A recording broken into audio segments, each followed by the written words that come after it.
രാവിലെ മുതൽ വന്ന് നിൽക്കുന്നതാ, ഒരു പ്രയോജനവും ഇല്ല. ഇനി നിന്നിട്ട് കാര്യമില്ല, നമുക്ക് പോവാം. ദിനേശേ പോകാം. ഛേ, ഇയാളുടെ ഇത് സ്ഥിരം പരിപാടിയാ. പോവാ വാ. നിഷയുടെ ഘാതകരെ അറസ്റ്റ് ചെയ്യാത്തതിൽ പ്രതിഷേധിച്ച പ്രതിപക്ഷ നമസ്കാരം CMA. ആ ഇരിക്ക്. ദാ കണ്ടില്ലേ, ആസൂത്രിതമായി നടക്കുന്ന ഈ നീക്കത്തെ ശക്തമായി നേരിടുമെന്ന് ആഭ്യന്തരമന്ത്രി പറഞ്ഞു. മുഖ്യമന്ത്രി ഉൾപ്പെടെയുള്ളവർക്ക് സുരക്ഷ വർദ്ധിപ്പിച്ചതായും അദ്ദേഹം മാധ്യമങ്ങളോട് പറഞ്ഞു. സമാധാനപരമായി സമരം നയിച്ചുകൊണ്ടിരിക്കുന്ന വിദ്യാർത്ഥികളെയും MLA-യെയും കഴിഞ്ഞ ദിവസം SP ടോമിന്റെ നേതൃത്വത്തിൽ പോലീസ് അകാരണമായി മർദ്ദിച്ചതാണ് പ്രശ്നങ്ങൾക്ക് കാരണം. വിശദാംശങ്ങളുമായി ഞങ്ങളുടെ റിപ്പോർട്ടർ ശ്യാമ ചേരുന്നു. ശ്യാമ, എന്തെല്ലാമാണ് ഏറ്റവും പുതിയ വിവരങ്ങൾ? കൃഷ്ണദാസ്, ഞാനിപ്പോൾ നിൽക്കുന്നത് സെക്രട്ടേറിയറ്റിന് മുന്നിലാണ്. ഇവിടെ യുദ്ധസമാനമായ ഇയാൾക്ക് കാക്കിയിട്ടാൽ പിന്നെ ആളുകളെ തല്ലുന്ന ഒരു ഹരമാണെന്ന് തോന്നുന്നു. ആ വൈപ്പിനിൽ സ്ത്രീകളെയും കുട്ടികളെയും തല്ലിച്ചതച്ചു. അതിന്റെ പണിഷ്മെന്റ് ആയിട്ട് കണ്ണൂരിലേക്ക് മാറ്റി. അവിടെ ചെന്ന് ഏത്തമിടിച്ചു. ദേ ഇപ്പൊ ഇങ്ങനെ. വിവിധ നേതാക്കളുടെ പ്രതികരണത്തിലേക്ക്. ഒരു പാവപ്പെട്ട പെൺകുട്ടിയെ ക്രൂരമായി കൊല ചെയ്ത ശേഷം അന്വേഷണം മുൻപോട്ട് പോകാതിരിക്കുന്നത് വളരെ ദുഃഖകരമാണ്. ഈ കാര്യത്തിൽ കയ്യും കെട്ടി നിൽക്കാൻ കഴിയാത്ത സാഹചര്യമാണ് ഇപ്പോൾ നിലവിലുള്ളത്. അതുകൊണ്ട് തന്നെ ഈ കാര്യത്തിൽ പെൺകുട്ടിക്കും പെൺകുട്ടിയുടെ കുടുംബത്തിനും നീതി ലഭിക്കുന്നതുവരെയുള്ള സമരങ്ങൾ വീണ്ടും തീർച്ചയായും ഇവിടെ തുടരുമെന്നുള്ള കാര്യത്തിൽ യാതൊരു സംശയവുമില്ല.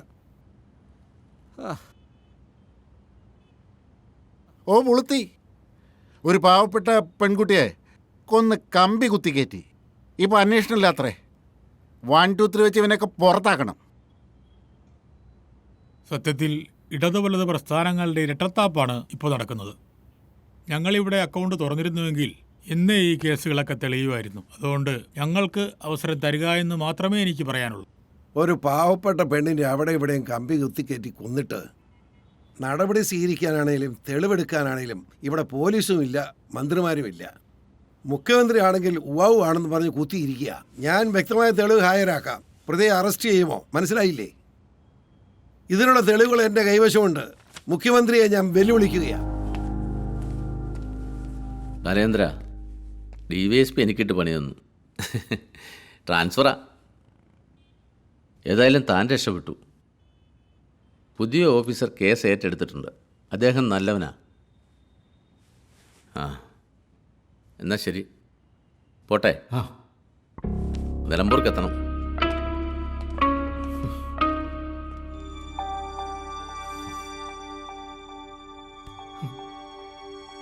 ഓ, ഇന്ന് ആ പെണ്ണിന്റെ കൊലപാതക വാർത്തയുണ്ടല്ലോ. ദിവസമുണ്ട്. നിഷയുടെ ഘാതകരെ ഇനിയും അറസ്റ്റ് ചെയ്തിട്ടില്ല. പോലീസ് ഇരുട്ടിൽ തപ്പുന്നു. ദീപുവും മറ്റപ്പള്ളി. മറ്റേ പുള്ളിയല്ല, മറ്റപ്പള്ളി. അതാര്? ഇതിന്റെ ലേഖകൻ. ഓ, ഇതൊക്കെ വേറെ ഉടായിപ്പ് കേസ്. എന്ത് പറയാൻ ചേട്ടോ, ഈ ചായയിൽ നിറച്ച് വെള്ളാണല്ലോ. നിറയെ വെള്ളാണെന്ന്. കറന്ന് പാലും കൊണ്ട് വാ, ഞാൻ പൊടിയിട്ട് ഇളക്കി തരാം. അയ്യോ, അത് മുതലാകൂ. അയ്യോ, ഇതിന്റെ മുതലും കൊണ്ട് വന്നിരിക്കുന്നു. ഇറങ്ങിപ്പോടാ. എന്റെ എത്രയായി ചേട്ടാ ഒരു ചായ. ആ സാർ ഇരുന്നാട്ടെ. ഓ,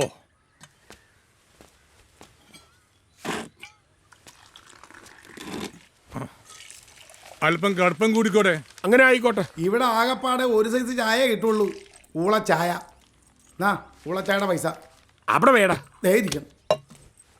ഒരു 10 രൂപ കിട്ടിയ അഹങ്കാരം. ചായ.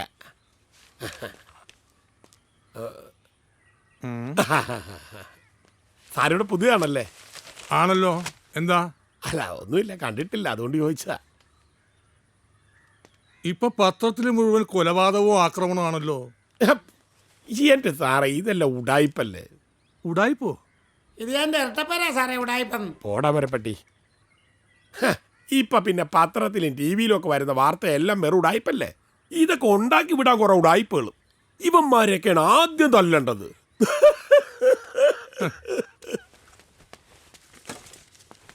ചേട്ടാ 2 വട. ആ എടുക്കാം. സംഭവം ശരിയല്ലേ? ഒരു പാവം പെണ്ണിനെ ക്രൂരമായിട്ട് കൊന്നത്. ഓ പിന്നെ എന്തോന്ന് സാറേ. സാറേ, എല്ലാം ഉടായിപ്പ് വാർത്തകളാ. ഉടായിപ്പാണോ?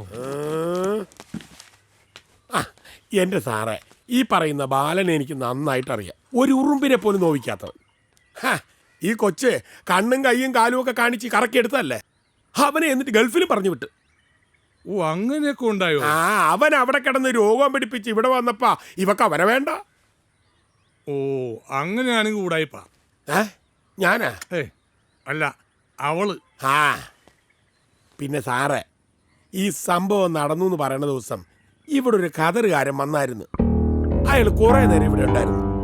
ആർക്കൊക്കെ ഫോൺ ചെയ്യുന്നുണ്ടായിരുന്നു. ആ ബാലനെ ഇറക്കിയിട്ട് വന്ന മിനിയുടെ ഓട്ടോയിൽ കയറി അയാൾ അങ്ങോട്ട് പോയി. അയാൾ ഉടായിപ്പാണ് സാറേ. ആണോ?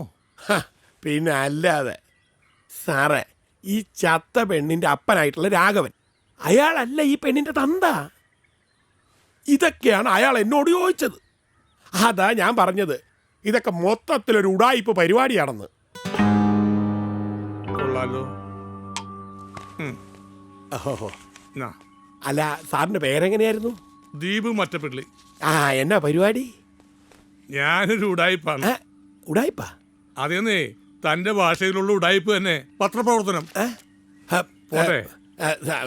സാറേ സാറേ, ഞാൻ പറഞ്ഞൊന്നും പത്രത്തിലോട്ട് എഴുതി പിടിപ്പിക്കരുത്. ആ ചത്ത പെണ്ണിന്റെ തള്ള വാത്സ എന്നെ ജൗളി പൊക്കി കാണിക്കും. ഏയ് പോട്ടെ. ഓ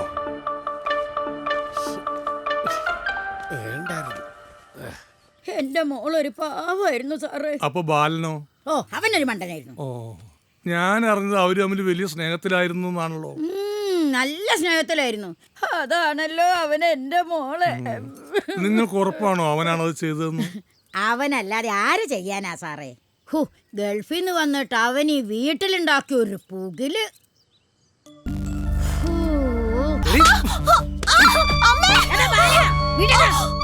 നീ എന്ത് പണിയാ ചെയ്യണേ?